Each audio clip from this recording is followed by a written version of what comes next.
Hi. You spoke a bit about the the boost and the negation of the SAT scores that black applicants may receive with comparison to Asian people or in comparison to white people. Yeah, I spoke about the Princeton study, correct. And you also spoke about how there is not an equality of outcome in this nation. So with regard to this... No, there is inequality of outcome. Yeah. There's no inequality of opportunity, yes. Yes. In the sense that there's no government obstacles. They're inequality, just to clarify before you finish the question, I promise, I'll let you finish. When I say there's no inequalities of opportunity, I obviously don't mean that we are all equally situated. I will never be an NBA basketball player. It's never going to happen. Although I could probably make the Lakers roster, they're that bad, but go ahead.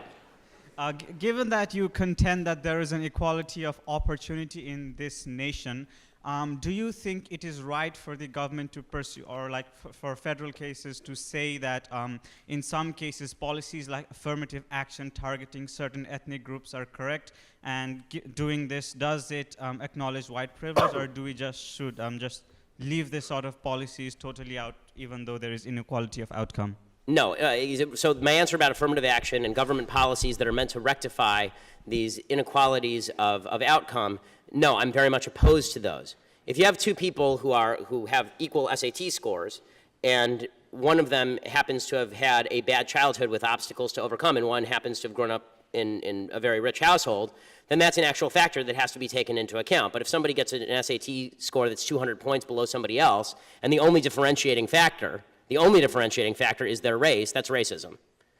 I mean, I remember a few years back, there was a story in the Wall Street Journal about an Asian kid who got like a 1510 on his SATs when it was out of 1600, and he grew up extremely poor, single mother, it was a rough neighborhood, so he had to study in his closet for fear of gunshots and all this stuff, and he applied to Yale, didn't get in, and he didn't get in because he was Asian. If he'd been black, he would have gotten in. I mean, that sort of stuff is just racism, pure and simple. I don't understand why Colin Powell's kid is not worse off than that Asian kid was. And we're all differently situated, so let's look at each other as individuals. There's some black people who have it really bad in this country. There's some black people who have it really great in this country. There are a lot of white people who have it really bad in this country. There are more white people on food stamps than black people, by a large margin. There are more white people on welfare than black people by a large margin, which is not to suggest that black people are not on average poorer than white people, because they are. But we're going to be in a much better position to do justice when we stop focusing so much on the perversion that's known as social justice. Social justice stands in direct contravention and opposition to justice. Justice is about you take action, you get what you deserve. Social justice is about you take action, and we may or may not give you what you deserve based on what we think your social group deserves. And that's evil.